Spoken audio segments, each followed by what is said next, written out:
walaupun sembahyangnya khusyuk, apalagi kada khusyuk makinnya kada diterima. Ini sebelum sembahyang gawiannya tobat daripada dosa-dosa itu.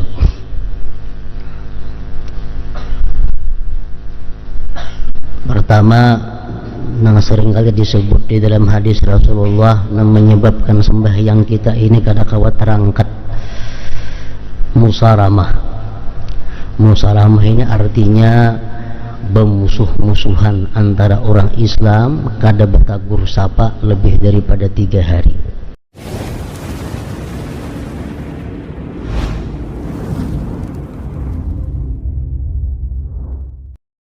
Bismillahirrahmanirrahim.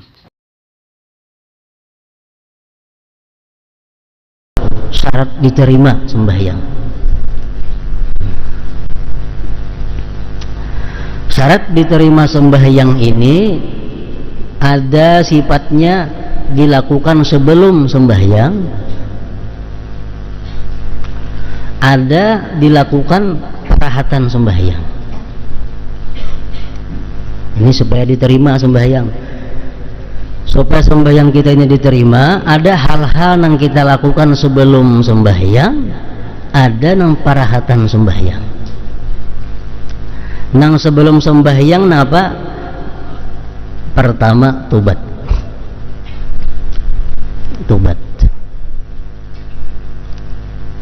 Tobat daripada dosa-dosa yang mengakibatkan sembahyang kita itu kada diterima Allah Ta'ala.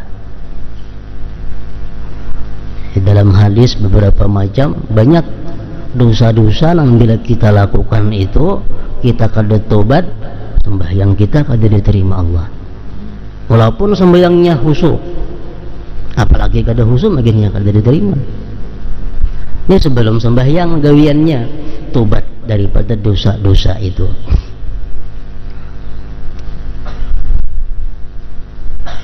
Pertama, yang sering kali disebut di dalam hadis Rasulullah yang menyebabkan sembahyang kita ini kada kawat terangkat, musaramah.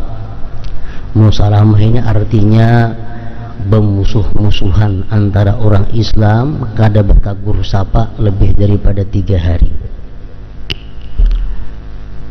Antara orang Islam kada bertagur sapa, bermusuh-musuhan lebih daripada 3 hari.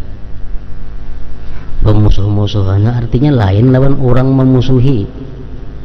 Ini sama, melawani. Orang memusuhi kita melawani. Nah itu artinya musaramah. Di dalam ilmu saraf bila timbangannya musaramah itu timbangan mufa'alah itu kedua-duanya, maka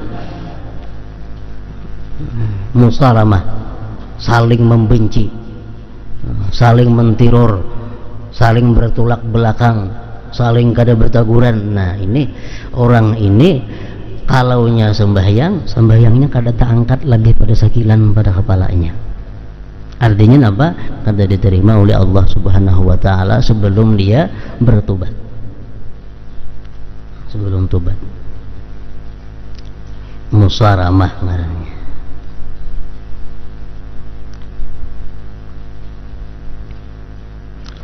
Yang kedua lagi, nang sembahyangnya kada diterima itu adalah imam nang makmumnya kada katuju.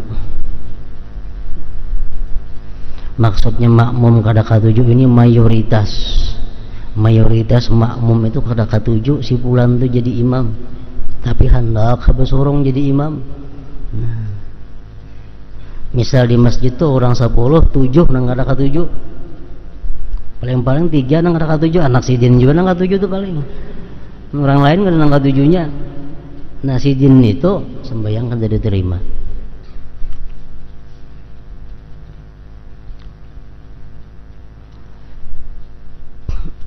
Dan lagi yang ketiga yang sering disebut di dalam hadis, perempuan yang tidak mendapat ridha suaminya.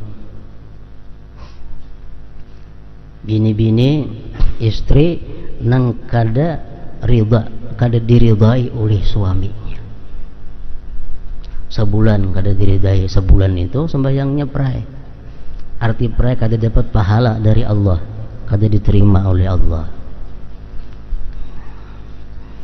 salasatun la tartafi'u salatuhum fawqa ra'sihi shibra rajulun amma qauman wa hum lahu karihun wa imra'atun batat wa zawjuha 'alaiha sakhit wa akhawani mutasarimani. 3 macam perkara ini yang sembahyangnya kada tak angkat sekilan aja kada, apalagi sampai ke hadirat Allah.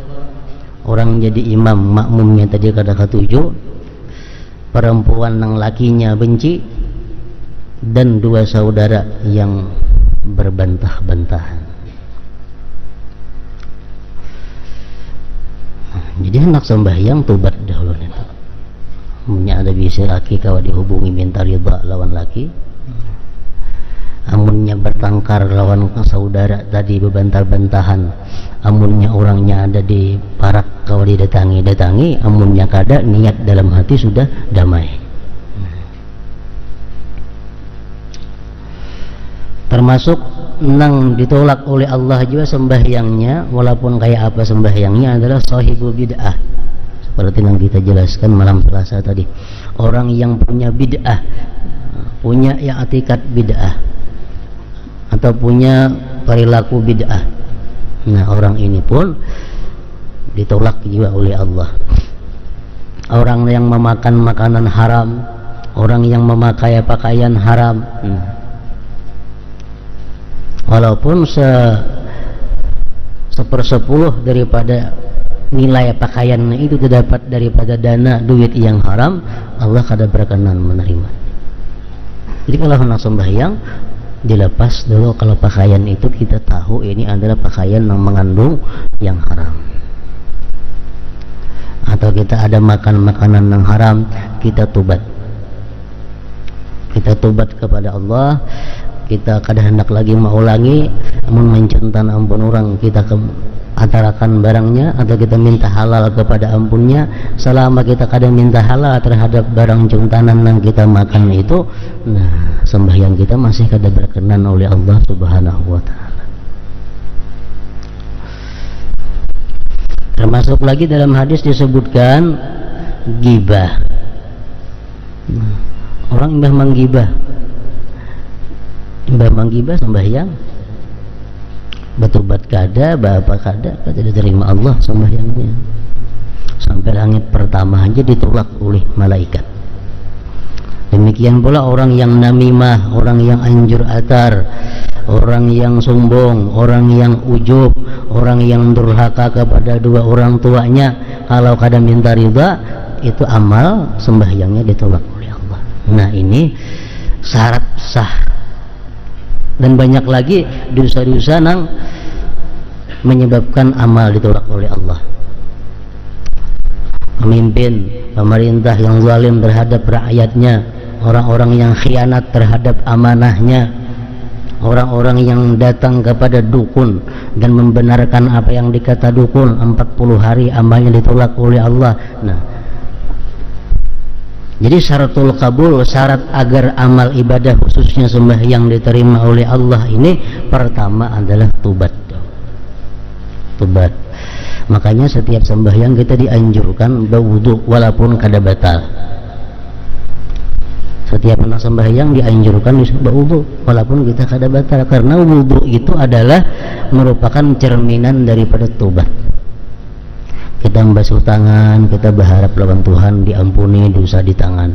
Kita baku kumur, kita minta lawan Tuhan diampuni dosa-dosa di muntung. Nah, sampai kepala batis dibasuh. Jadi apa wudu itu sebenarnya adalah cerminan daripada tobat. Dan doa berwudu pun apa? Asyhadu an la ilaha illallah wa asyhadu anna muhammadar rasulullah. Allahumma ja'alni minat tawwabin wa ja'alni minal mutatahhirin. Jadikanlah aku, hai Tuhan, minat tawwabin, termasuk orang yang tobat kepada Engkau, dan orang-orang yang suci. Itu bacaan imbah berwudu, supaya wudu ini bukan hanya membersihkan zahir, tapi membersihkan juga terhadap batin kita.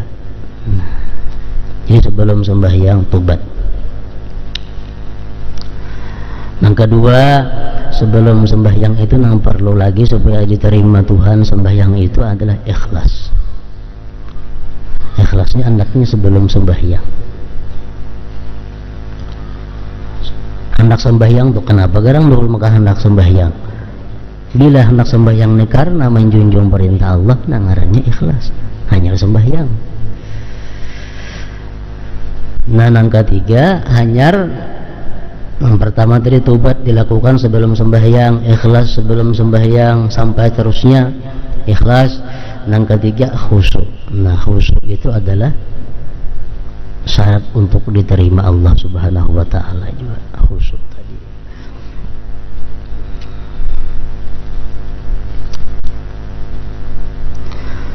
Nah, kehadiran hati, pemahaman, pengagungan dan pelaksanaan salat dengan penuh harap dan ikhlas merupakan tiang dan roh salat. Disebutkan dalam sebuah hadis, innallaha muqbilun 'alal musalli ma lam yaltafit. Sesungguhnya Allah menghadap kepada orang yang salat selama ia tidak menoleh. Hadis riwayat Abu Daud, Nasai dan Malik. Lalu bagaimana kiranya dengan orang yang melakukan salat dengan hati lalai? Artinya di waktu kita sembahyang Allah menghadapi kita dengan rahmatnya, dengan anugerahnya, selama kita kada berpaling daripadanya. Bila sudah kita menoleh, baik mata kita, baik anggota tubuh kita, nah itu sudah Allah Subhanahu wa ta'ala berpaling juga. Allah terus menghadapi kita selama kita menghadapinya. Kalau kita berpaling, Allah pun berpaling juga. Jadi para ulama mengatakan sesudah kita tahu syarat sembahyang sah, syarat sembahyang supaya diterima apa, nang kadang-kadang pentingnya kita mengerjakan sesuatu nang menunjang supaya amal sembahyang itu diterima oleh Allah. Termasuk awal waktu sembahyang ini termasuk menunjang supaya ibadah sembahyang ini diterima Allah.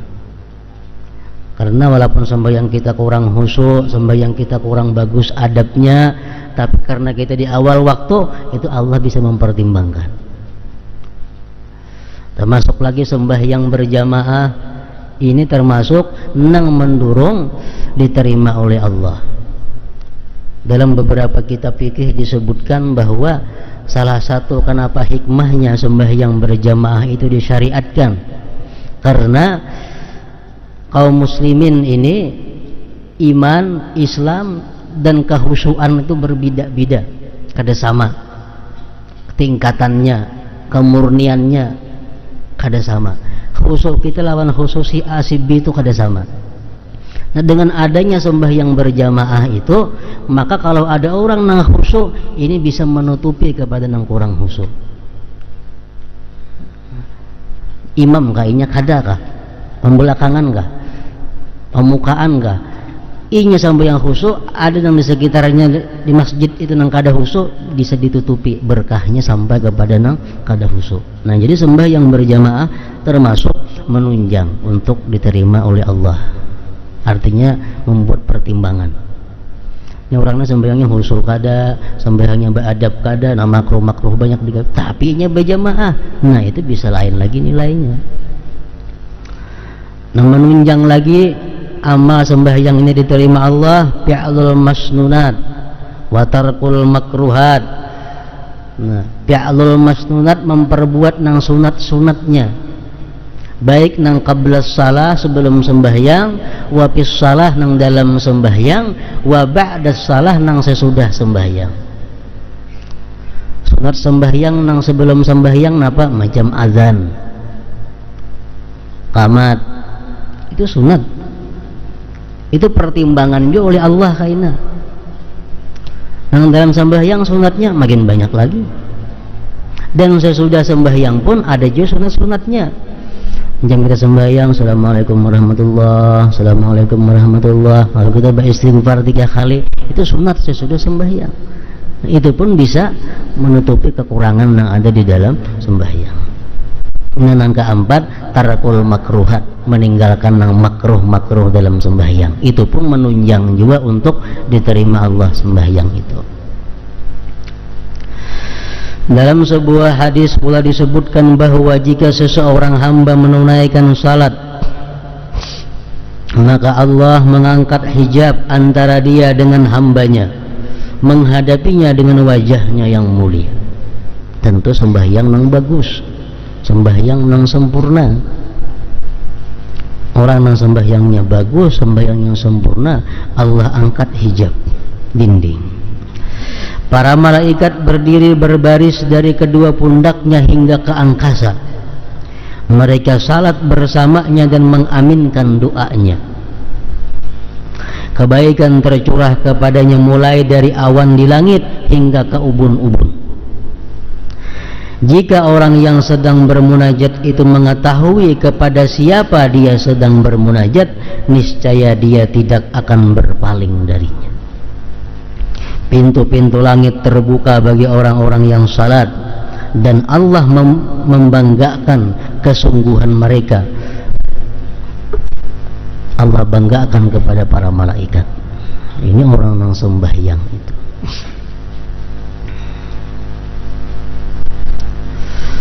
Dalam kitab At-Taurat tertulis, wahai anak Adam, jangan merasa lemah untuk salat dan menangis di hadapanku, karena aku adalah Allah yang sangat dekat dengan kalian, dan dalam kegaiban kalian akan melihat cahaya. Dikatakan bahwa jika seorang hamba melakukan salat 2 rakaat, maka 10.000 jenis malaikat yang tiap jenisnya terdiri dari 10.000 malaikat akan merasa heran dan takjub, dan Allah membanggakannya di hadapan 100.000 malaikat. Nah, ini orang-orang yang sembahyangnya tentu yang bagus, yang khusyuk tadi. Renungkanlah wahyu Allah Ta'ala berikut, qad aflahal mu'minun alladzina hum fi salatihim khashi'un. Sesungguhnya beruntung orang-orang yang beriman, yaitu orang-orang yang khusyuk di dalam salatnya. Walladzina hum ala salawatihim yuhafizun, dan orang-orang yang memelihara salatnya. Ulaika humul warisun alladzina yarisunal firdaus. Mereka itulah orang-orang yang akan mewarisi, yakni yang akan mewarisi surga Firdaus. Ini surat Al-Mu'minun mulai 1 sampai 11. Qad aflahal mu'minun, sungguh beruntung orang-orang yang beriman, ujar Tuhan. Beruntung orang-orang yang beriman. Orang beriman yang macam apa yang disebut Tuhan beruntung itu? Pertama, alladzina hum bi salatihim khashi'un, yang mana mereka itu dalam sembahyangnya khusyuk. Yang kedua, walladzina hum 'anil lagwi mu'ridun, yang mereka itu daripada hal-hal yang diharamkan mereka berpaling. Yang ketiga, walladzina hum lizzakati fa'ilun, mereka itu menunaikan, melaksanakan zakat. Walladzina hum li furujihim hafizun, orang-orang yang menjaga kemaluan mereka daripada hal-hal yang tidak halal. Menjaga kemaluan, memelihara kemaluan daripada hal-hal yang diharamkan Allah. Walladzina hum li amanatihim wa ahdihim ra'un, orang-orang yang menunaikan amanah mereka, baik amanah mereka yang dari Allah atau amanah sesama manusia. Walladzina hum ala salawatihim yuhafizun, dan orang-orang yang memelihara sembahyang mereka. Nah, itu yang disebut Tuhan beruntung tadi. Balasannya apa? Ulaika humul warisun, mereka itulah orang-orang yang mewarisi. Mewarisi apa? Alladzina yarisunal firdaus, yang mewarisi surga Firdaus. Hum fiha khalidun, mereka kekal di dalamnya. Firdaus ini a'lal jinan, surga yang paling tinggi. Imbah Firdaus itu aras Allah Ta'ala aja lagi. Jadi surga yang paling tinggi adalah surga Firdaus. Itu akan ditempati oleh orang-orang yang beriman, yang punya sifat demikian tadi.